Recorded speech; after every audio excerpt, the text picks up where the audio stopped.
Thanks for coming to this talk. Considering it's happening at the same time as one of the LLM talks, I'm thrilled to see that there are people here. I'm gonna quickly define what I mean by reliable rules, and specifically these are going to be rules that persistently produce a desired aggregate behavior even in the face of significant variation and uncertainty regarding individual behaviors. I'll get into more specifically what I mean by that, but the gist of it is that we're gonna have something that we can control or decide in terms of the rulemaking, but what we actually care about is not just whether those rules are applied correctly, but whether or not they actually induce a desired behavior in a larger, more complex system. I'm gonna take a brief aside to talk about myself. I have a PhD in electrical and systems engineering from the University of Pennsylvania, worked on multi-agent coordination and joint optimization of shared resources. I now run a small R&D firm called Block Science. It was founded in 2017. It's about 25 people, and although there's a bit of a concentration in the US, we're actually on 5 continents, and we research governance, economics, and tech, and largely try to assemble these different tools into kind of coherent, holistic systems, again, ideally producing desired outcomes. I'm going to come back to my discussion of reliable rules and simply say that we have some sort of system, platform, or market whose properties we care about. Maybe those properties in a market setting, that might be some fairness metrics. It could also be efficiencies. It could be any number of kind of constructed metrics. But these aren't just metrics with respect to the properties of the mechanisms or rules that structure the market or the platform. They're actually properties that account for both those rules and the behaviors they induce. And so we want to break our problem apart into 2 pieces: the stuff that we can observe and control, or the stuff that our software that we're building can observe and control, and the stuff that we can't. And in our case, we're going to bundle this up as some human preferences, because we can observe the interactions or decisions that people take in many of these systems, but we actually don't get to observe why or how they did it. And so we don't want to make overly strong assumptions about why and how people are making decisions. And so we'll be exploring, I guess, methods that are derived from my background, which is control theory, for controlling for those uncertainties, specifically uncertainties in models and in assumptions about the probability distributions and a variety of other potential notions of uncertainty. So I'm not going to read this whole slide at you. This is an invitation to go look things up on Wikipedia. These topics are control engineering, which is again, a field of engineering for designing rules that drive intended outcomes, and a particular branch of theory that corresponds to this engineering called control theory. And what I've highlighted here is, again, we're designing rule sets or mechanisms or reactions to state that are intended to induce system-level properties. This stuff is actually quite old, although I think relatively new to the data science community on the whole. Basics of feedback control. We have a thing called a plant, which is a sort of system that we hope to control. We can't see all of it. We can't even know exactly what effects we're going to have on it, but it's this partially observable, partially controllable real-world phenomena of interest, and it has a state. We have a model of that state, but we don't actually have that state. So we're going to use some sort of sensors or measurement apparatus, some way of collecting data, and then we're going to draw inferences from that data. And then we're going to use those inferences to inform decisions. Those decisions are usually informed themselves by some kind of desired outcome, target state, or objective function that we're maximizing for, or in some cases, just some kind of properties we want to render stable. This particular diagram is pulled out of a paper called Block Diagrams for Categorical Cybernetics, which has got a kind of blend of control theory and some more software-oriented and mathematics language in it. But this is the canonical sort of feedback loop for a control system, used as an example. And my invitation is for people who think this might be cool, if they want to think about how they design rules, to go learn about this field, control theory. This map is by a guy named Brian Douglas, and he also made this video. He has a company called Engineering Media that does consultancy. I'm just sort of throwing it out there because for the most part, when I've introduced these topics to people and they got excited, they found this particular person's work to be extremely helpful. I'll have a few more links to it in the future. We're going to be jumping in on something closely related to robust control, which is up there in the middle near the top. And so I'm going to define this too. Robust control is an approach to controller design that explicitly deals with uncertainty. Without going too far into the weeds, basically it's a methodology. It's not a specific kind of rule or a specific kind of controller. It's an approach to defining a problem, identifying the parts of that problem definition that you don't know, creating models of the gaps in your own understanding, and using those secondary models to run exploratory experiments, changing probability distributions, solving min-max problems, finding ways to identify the worst thing that could happen, or the various likely failure modes, and then designing to limit the risks or to improve the performance in the worst case setting. And so kind of finishing up this phase of like preemptive theory stuff, I always want to highlight this no free lunch, which basically says no matter what we do, even when we're trying to control for the uncertainty in our models, we're going to have some model that we're working with. And since a model relies on simplifying assumptions about the world, they're always going to break down in some context. So on one hand, we're acknowledging this and then deploying additional methodological and technical machinery to limit our sensitivity to our modeling assumptions. But to do so, we have to make modeling assumptions. So we're not actually getting out of this trap. We're still in this trap. We're just maybe being a little bit more respectful of it and kind of working with it and around it. Okay, so generally speaking, we're going to do engineering processes. So the firm that I run very much comes from a traditional engineering discipline. And so we're kind of pulling out this example that I'm going to run through, and I'm going to walk through the life cycle of a project that involved a price setting application, a price making rule. But I'm going to take it all the way from that particular project's origins all the way to its current state and evolution over its life cycle. So I'm not necessarily going to sit here and go through a painstaking technical detail of an application of a robust control methodology. Instead, I'm going to kind of paint a picture of a project that went through a full life cycle. So this particular project is a price controller. Going back to my box at the beginning with the sort of part that's under our control and the part that's not under our control. In this system, we have an automated collateralized lending platform. The primary decision that's being made here is an adjustment to the way that the collateral is priced, which effectively manifests like an interest rate on the loans. It's variable. It can go negative. It's actually kind of interesting in and of itself. But the key here is that you're only really controlling this one decision about the collateral pricing, and that everything else about how this platform evolves is going to be considered part of this human behavior box. Who's opening loans and closing them or paying them off? Are they defaulting and then being forced auctioned off? Are there secondary market prices for this collateral that are going to affect behavior? And actually in this particular case, that is an information stream available to this rule. So we'll be actually processing information about secondary market price of collateral in order to compute the new price inside of the lending platform. That's the gist of the application. So this particular one emanates from the Web3 space. There was this stablecoin called DAI. It was one of the first ones introduced. It was based on these collateralized debt positions.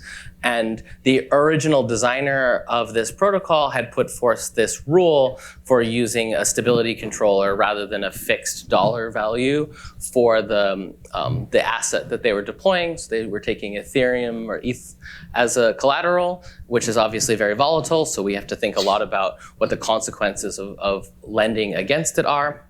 And then essentially regulating the internal systems valuation of that, and that includes varying the value of the asset issued against it, the value of the asset being loaned. This particular thing did not get implemented, actually. It was far too complex for most of the people who were working on this at the time, and they settled for a rule that involved just fixing the price and managing the risk through a collateralization ratio and ensuring that these things were massively over-collateralized and automatically liquidated.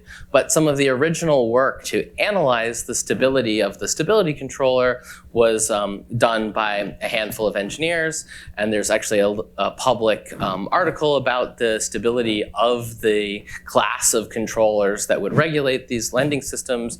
And this is actually originally published in 2016. So I'm kind of representing the ideation and conceptualization phase. There was this notion that one could design a rule that regulated this relationship between a more or less stable or intended to be mostly stable medium of exchange asset relative to a potentially very volatile collateral asset. And the idea actually had some people who got really excited about it and continued to analyze it and explore it. So 4 or 5 years later, a group of engineers raised some money to build the thing that had been proposed, or a variation of the thing that had been proposed much earlier. And their project was called RI, so it was a reflex index. So the R instead of the D came from the preference for making this a feedback control rule. And they expressed narratively how they felt the debt repricing should work. And they wrote a white paper and explained it. And they did a riff on some of the earlier conceptual sort of ideation simulations. But they hadn't really described a specific set of rules and a specific set of circumstances under which those rules would work. They just basically had come back to the narrative, the idea, the concept. And so it kind of came time to break that problem down and actually understand a more formal model of what they were trying to accomplish in terms of price regulation and the stability of the relationship between the collateral and the asset that was being borrowed against that collateral. And so a variety of goals were determined. So smoothing secondary market price movements without assuming a redemption price peg. This means that the price that this system is carrying is not going to be the same as the market price. You're not just trying to track the market price. In some sense, you're trying to low pass filter it because it's noisy. We acknowledge that it's noisy. And if it has low frequency changes, you want to track them. But if it has high frequency changes, you want them to filter out. You don't want to try to chase a thrashing volatile currency. Furthermore, it should be stable relative to exogenous shocks. So there are these things called flash crashes where, due to, again, the highly automated, novel, and in some cases very problematic market dynamics in the Web3 world, you don't necessarily want a system like this to react too strongly to something that might be a shock down and a jump back up. So whether it's because of data integrity or actually because of a high frequency, high magnitude market shock, you're looking for this system to, and again, not overreact to that or destabilize in particular. And finally, you want a graceful startup and shutdown if liquidity requirements fall. So again, you're talking about these kind of strange, potentially problematic low liquidity markets. And if you have assumptions about high liquidity, you could end up with like results that don't play out in practice. Because if it's not possible to make a trade, or if there's an extreme price slippage in response to a trade, then you can't actually assume that people are going to take those behaviors according to let's say a more reductive assessment of an arbitrage opportunity. So I'm going to come back to that now and say, okay, well, what can we actually control? So going back to my statement about robust control. Well, this proposed controller that the people who built this project wanted to follow was a PID controller. This is the most common control theoretic construct in industrial applications. It has a proportional control gain, an integral control gain, a derivative gain, and these are basically representing a kind of low pass component in the integral control, a sort of, what is the response to the current deviation in the proportional gain, and actually a derivative gain relates to, a weight on the way the error is trending. Their particular implementation actually only used a P and I term, so proportional and integral controller. And if you're interested in PID control. Here's another one of those videos that I keep bringing up. But our work here is going to really focus on thinking about how to select the proportional and integral control gains and the way in which those choices relate to our uncertainty about things like our model of behavior of the actors within the system. So the complement to asking what we could control is to ask what we cannot control. And in particular, we can't control changes to these very volatile markets. We can't control for people's decision to open or close loans. We definitely don't control their incentives. We could have actors who genuinely just want to break the system and are willing to lose money to do it. Can't assume those people don't exist. And there's a variety of other factors that we do not control. And so we're really pushing out of our frame, at least out of our engineering frame, the idea that we can design the behavior of these potentially economic rational actors, but also not immediately clear what economic rational behavior is, and not immediately clear that people will exhibit economically rational behavior. And so we want to be able to design these rules for pricing these loans in a way that doesn't assume those things, which is tough because most of the machinery that you get out of the box, at least in economics, sounds like assume a rational actor. And so we're just not going to do that. So in order to do this, we needed to actually dive into a representation, a structured model, something that has a dynamical system to it. This particular diagram came from a repo that was what I refer to as the kind of design digital twin work. So here we're going from gathering requirements, having conversations with people, making diagrams, starting to get those diagrams to take the form of equations, and the equations represent the various signals and the way in which those signals are transformed into decisions. What we've mapped out here is the different actions that people can take, like opening and closing loans, basically taking on debt or paying it off, and the way in which those depend on the system's state, which includes things like the current price of redeeming, which is, again, what you have to pay off your loan. And so you can make money in this system if the ratios or prices between the collateral and the asset that you're borrowing move in particular directions. We're not yet assuming anything about whether the actors are making or losing money, but we are starting to describe that system in terms of discrete relations between activities in one regime and another, transitioning that into equations and transitioning that into code. And so once we have code, we have a representation of how the system evolves as a function of behavior, even if we are not making yet strong assumptions about behaviors. And so now we have code and we can generate trajectories. Now this is a really simple example from a Medium article. It's not a particularly sophisticated case. It just basically randomly generates ETH prices, makes some modest assumptions about people's willingness to open or close loans based on a short time horizon of potential gains or losses vis-a-vis market price, redemption price differentiation. And you see a rough tracking here that, if anything, at least puts us on track. It says, okay, the hypothesis, there are conditions under which this might work, but we haven't done anything yet to say what those conditions might be and how big of a basin of attraction we might have for making a set of rules that produces this nice tracking behavior. And so for that, there's batteries of tests in this repo. I'm not going to try to belabor them, but there are shock tests, there are worst case scenario tests, there's a variety of different models. I think there are 3 different versions of this model in this repo, and some of them include these. This thing is quite tall. So if you were to scroll down this PNG, you see these various tests. There are input shocks, system responses, computations of overshoot, undershoot, recovery metrics, response times, just kind of getting a flavor for how these systems behave. And then actually also variances over those responses. This work was done by Danilo, Ben Schultz, and I think some of the earlier work was done by Marcus Koch.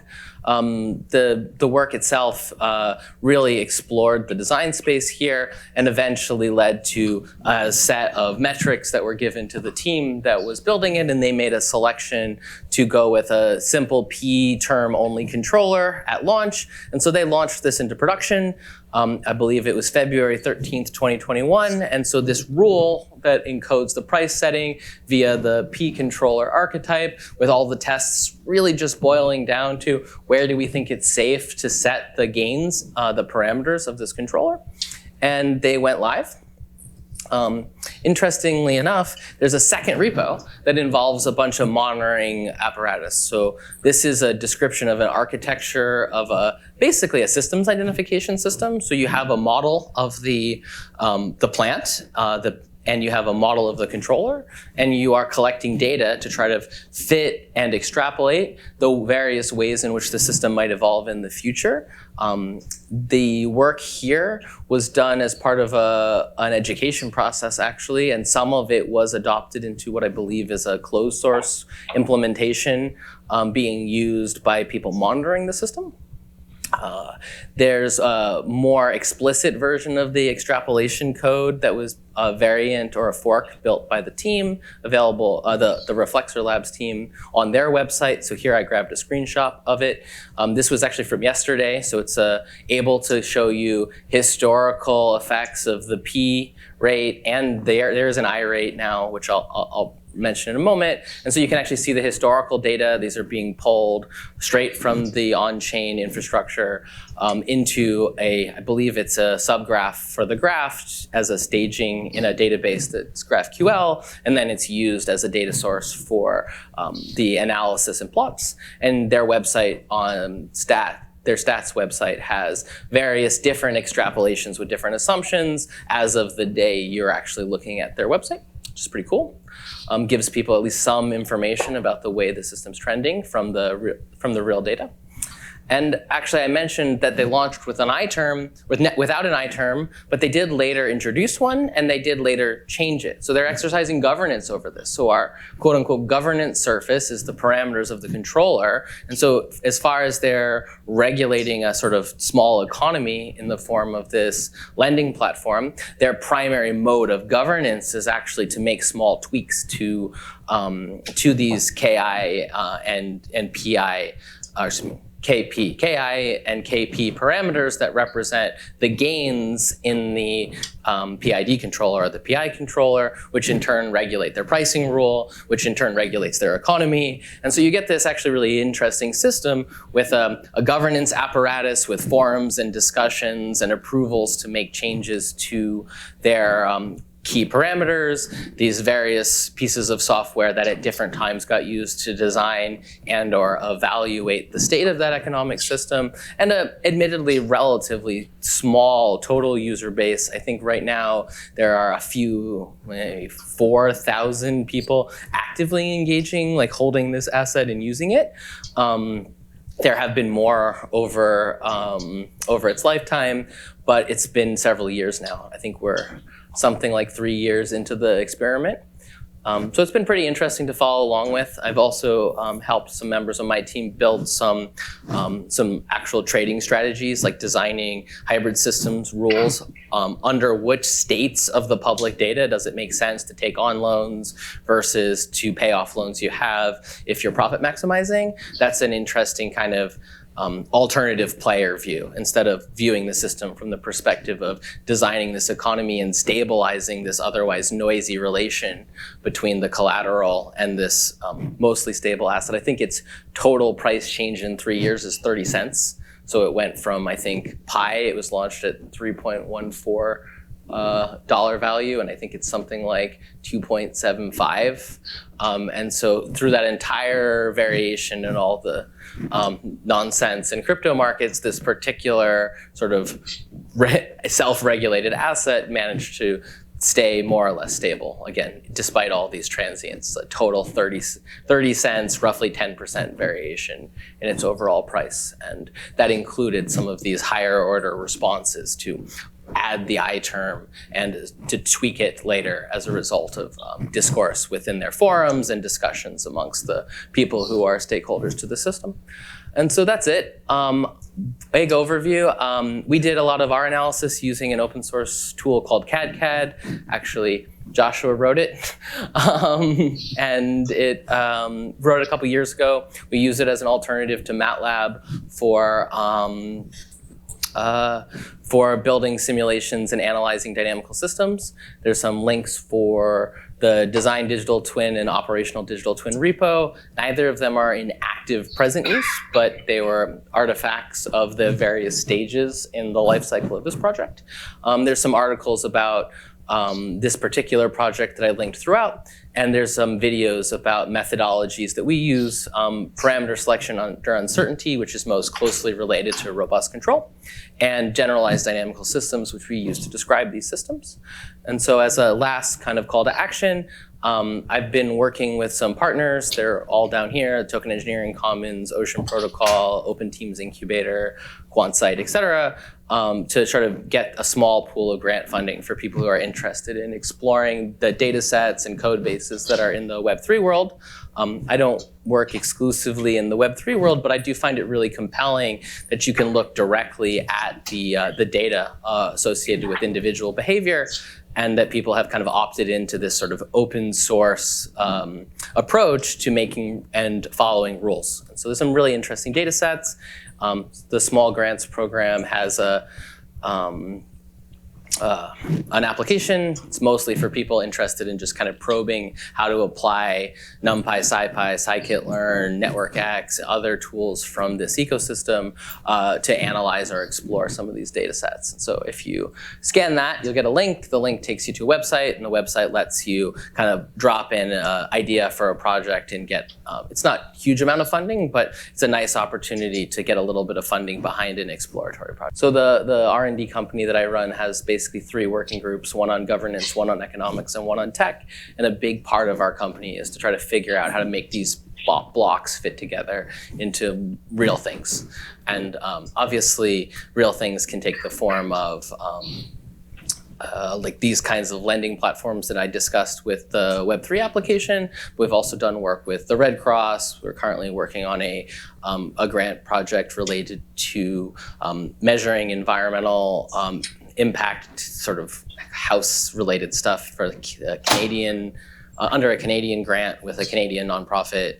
And it's actually a pretty broad space where we have these computational platforms now measuring and deciding so many things. We want to be really careful about what technologies we're using, what kind of economic resource allocations they're inviting, either in terms of how we measure and how we allocate resources, and then ultimately who that affects, and how we make sure that the right stakeholders are party to decisions about those systems. And I liked this example because it was just a very public one where all 3 of these things came into play. Smart contracts are a particular piece of technology that made it possible to implement this thing. It's very much a question of allocating resources, albeit particularly financial one, but there was even this activity of updating the parameters of the pricing controller as a governance action for the stakeholders to that system.